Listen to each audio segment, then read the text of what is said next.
कैसे डूब गया, इसके पीछे ये कितना भयानक डूबा है अंदाजा लगाइए। श्रीलंका का जो टोटल कर्जा है उसकी जीडीपी का 80% है, यानी एक साल तक आप जितना बनाएंगे ना उसका 80% तो केवल लोन लिए हैं कर्जा, ब्याज जोड़ देंगे तो 100%, यानी ये कितना, अगर ये पूरा साल भर कमा के भी कर्जा देगा तो भी नहीं चुका पाएगा। ये तो परसेंटेज में हुआ, लेकिन एक रियल वैल्यू होना चाहिए ना कि कितना लिया है। समझिए टोटल इसने कर्जा ले रखा है $26 बिलियन, $26 बिलियन। अब आप हो या हम हो, कोई भी देश कर्जा लेता है तो ऐसा थोड़ी होता है कि आज ही चुकाना है, ऐसा थोड़ी होता है कि ना अबे दे यहाँ पर। उसका एक लिमिट होता है कि हाँ भैया 10 साल में चुकाना है, लेकिन हाँ उसका किस्त होता है कि इस साल में इतना किस्त देना, अगले साल में इतना किस्त। तो हम ये समझते हैं $26 बिलियन में वह किस्त जो इस साल श्रीलंका को चुकानी है, यानी 2022 में, अभी 2022 में 15 दिन हुआ है, तो 2022 जो है यहाँ पर 22 में इसे 7.6 बिलियन यानी लग 7.5 बिलियन इसको डॉलर कर्जा वापस करना है। और इसके पास पैसा कितना बचा है, 1.5 बिलियन। वाह, देना कितना है, 7.5 बिलियन, बचा कितना है, 1.5 बिलियन। हो गई बैंकरप्टी की नौबत आई, अब इसके सामान बिकने लगेंगे। कि जब भी हम किसी से कर्जा लेते हैं तो वो सिक्योरिटी में कुछ मोर्गेज लेता है, कोई भी इसे कर्जा देगा, जैसे भारत भी किसी से कर्जा लेता है या कोई भी देश लेता है तो मोर्गेज के रूप में अपनी कोई संपत्ति गिरवी रखता है। जैसे कोई कंपनी रेलवे को गिरवी रख सकती है कि भैया हमें कर्जा दो, अगर नहीं चुकाएंगे तो मेरे रेलवे की पूरी कमाई तुम ले जाओगे, यानी रेलवे पे तुम्हारा कब्जा हो जाएगा। या फिर एयरपोर्ट दे देगा, जैसे भारत कर्जा लेगा तो कह देगा भाई दिल्ली का एयरपोर्ट हम मोर्गेज के रूप में रख सकते हैं कि अगर नहीं चुकाएं तो फिर हमारे दिल्ली एयरपोर्ट से जितनी इनकम होगी आप ले जाएंगे, पूरा कंट्रोल आप कीजिएगा उसको। तो इसकी बहुत बुरी स्थिति आ गई है श्रीलंका की वहां पर। हालांकि श्रीलंका जो है अब जा रहा है आईएमएफ के पास से बेल आउट पैकेज लेने। देखिए ये वर्ल्ड बैंक पे नहीं जा सकते हैं, आईएमएफ पे ही जा सकते हैं, दोनों में पहले अंतर समझिए। वर्ल्ड बैंक जो है, इसका एग्जाम में क्वेश्चन पूछता है वर्ल्ड बैंक का पूरा नाम क्या होता है, international bank for reconstruction and development, international bank for reconstruction and IBRD, ये इसका पूरा नाम होता है वर्ल्ड बैंक का। तो वर्ल्ड बैंक जब भी लोन देती है तो ये अच्छे लोगों को लोन देती है, बिजनेस को बढ़ावा देने के लिए लॉन्ग टाइम में लोन देती है, 30 साल के लिए, 40 साल के लिए, 50 साल के लिए लोन देती है, और बिजनेस को बढ़ावा देने के लिए लॉन्ग टाइम में लोन देती है। लेकिन IMF जो है वो शॉर्ट टाइम में लोन देती है और ये इमरजेंसी में लोन देती है। जैसे मान के चलिए आप अपना बिजनेस खड़ा करना चाहते हैं, आपकी 2 फैक्ट्री 4 फैक्ट्री, आप एक और लगाना चाहते हैं, तो इस सब कंडीशन में आपको वर्ल्ड बैंक लोन देगा। पता चला आप अच्छे खासे सैलरी थी, ठीक ठाक है, घर में 2-4 आदमी का एक्सीडेंट हो गया, अचानक 5 लाख का जरूरत है, तो वर्ल्ड बैंक कहेगा ये इमरजेंसी, आप दुख बीमारी विपत दिनाए खजुवट हमारे पास नहीं, निकले यहाँ IMF के पास जाओ। इमरजेंसी में पैसा देता है IMF। अब जैसे मान के चलिए इमरजेंसी में IMF, आप ही है बीमार पड़ गए, अब आपकी इमरजेंसी में डॉक्टर आएगा, तो डॉक्टर सबसे पहले क्या कहेगा कि आपका खाना पीना बंद, हमरे हिसाब से खाइएगा, हमरे हिसाब से टहलिएगा, हमरे हिसाब से सोना है, हमरे हिसाब से उठना है। तो डॉक्टर के पास गए तो अपना नियम कानून लगा देगा। बस यही होता है। वर्ल्ड बैंक से कर्जा लेंगे तो वर्ल्ड बैंक इंटरफेयर नहीं करता है, बहुत कम दाम पे लोन देता है आपको, बहुत ही लो इंटरेस्ट रेट पे। लेकिन IMF से जैसे आप लोन लेते हैं तो IMF जो होती है ये क्या करता है, लोन देता है बहुत हाई प्राइस पे और पूरी इकोनॉमी को अपने कंट्रोल में ले लेता है। पता है कि देश श्रीलंका आपका, हम जैसे कहेंगे आपको उस पैसे को इन्वेस्ट करना, जैसे जैसे वो कहेगा उसी हिसाब से करना पड़ेगा। इसी को कहते हैं बेल आउट। बेल आउट में क्या होता है, बेल आउट पैकेज में आपको लोन तो दिया जाता है लेकिन आप अपनी सोवरेनिटी, अपनी संप्रभुता खो देते हैं, फिर आपको उसके इशारों पे चलना पड़ता है। ऐसी नौबत भारत पे भी आई थी 1991 में, हम लोगों ने भी बेल आउट पैकेज लाए थे, मतलब हम लोग कर्जा लेके आए थे, बैंक ऑफ इंग्लैंड से भी लाए थे, IMF से भी लेके आए थे। 1991 के बाद हमारे पास केवल 15 दिन के पैसे बचे थे। श्रीलंका की से भी बुरी स्थिति आई थी, पूरी दुनिया देख रही थी कि भारत बर्बाद होगा। तो PV नरसिंहा राव और मनमोहन सिंह, उस समय नरसिंहा राव प्रधानमंत्री थे, मनमोहन सिंह वित्त मंत्री हुआ करते थे। तो IMF ने एक शर्त पे दिया था, कहा था कि आप भारत में विदेशी कंपनियों को आने नहीं देते हैं और प्राइवेट कंपनियों को बढ़ावा नहीं देते हैं, केवल सरकारी कंपनी रहती है, हम एक ही शर्त पे आपको पैसा देंगे।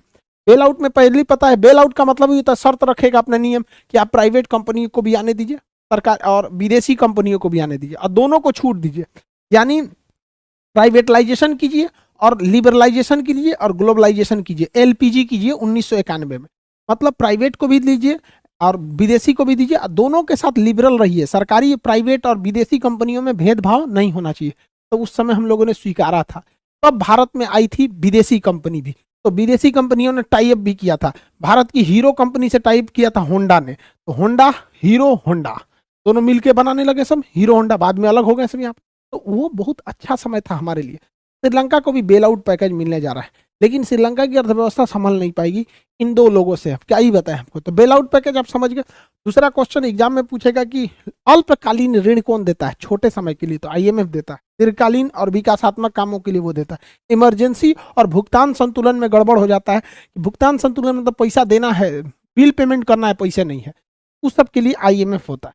ठीक है, यहाँ आईएमएफ लोन देता है। श्रीलंका का अभी हम लोगों ने हाल ही में श्रीलंका का ये वाला एरिया जो है इसका ट्रिंकोमाली में बहुत बड़ा इसका एक ऑयल टैंकर डिपो था। यहाँ पर लाखों टन तेल को रखा जा सकता था। तो भारत ने इसे लीज पर ले लिया है। चाइना इसे लेना चाहता था लेकिन भारत ने इसे लीज पर ले लिया। भारत यहाँ पेट्रोल रखेगा। आप कहेंगे कि भारत पगला गया है क्या, अपना पेट्रोल श्रीलंका में काहे रखेगा? तो रीजन समझिए क्या होता है।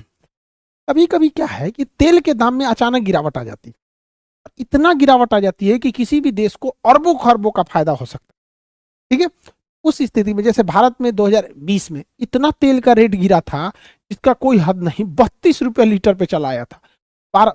ईरान वगैरह जो विदेशी है, हम लोग को तो महंगा ही मिला था क्योंकि सरकार उसी बहाने कमा लेती है। तो हमारे पास रखने का जगह नहीं था, तो हम लोग माथा पीट रहे थे। इसलिए हम लोगों ने क्या किया, श्रीलंका के ट्रिंकोमाली टैंकर जो है द्वितीय विश्व युद्ध के समय का ही है, इसको हम लोगों ने ले लिया है दोबारा, इसको ठीक ठाक करके। अब कभी भी तेल सस्ता होगा ना तो हम लोग यहीं ले जाकर रख देंगे, महंगा होगा तो भाई हम लोग इंतजार करें, महंगा होगा नहीं खरीदेंगे, 2 महीना का तो यहीं में स्टोर करके रख देंगे। समझ में आ गया कि नहीं? ये स्ट्रेटेजिक ऑयल रिजर्व कहलाते हैं। इस पे हम एक सेपरेट वीडियो बनाए हैं, आप लिंक है देख लीजिएगा कि किस तरह से स्ट्रेटेजिक ऑयल रिजर्व होते हैं, काम करते हैं। तो भारत ने लिया, चीन ने इस पर काफी ऐतराज जताया है। और चीन ने क्या कहा है कि श्रीलंका को किसी तीसरे ताकत से बचना चाहिए। तो भारत सरकार को भी यहाँ कहना चाहिए कि श्रीलंका की बर्बादी के पीछे भी किसी तीसरी ही देश का हाथ है, यानी चाइना का हाथ है। चाइना किस तरह से फंसाया है अपने बीआरआई प्रोजेक्ट में, उसको समझिए ध्यान से। चाइना के पास इतना पैसा हो गया है भाई साहब कि उसको पास रखने के लिए गोदाम कम पड़। चाइना ने दिमाग लगाया कि पैसा रखे रखे दिमाग खाएंगे सब, उससे अच्छा हम इससे पूरी दुनिया में सड़क बना लेते हैं। सोचो चाइना का, हम लोग अपने भारत में अच्छा से सड़क नहीं बना पा रहे।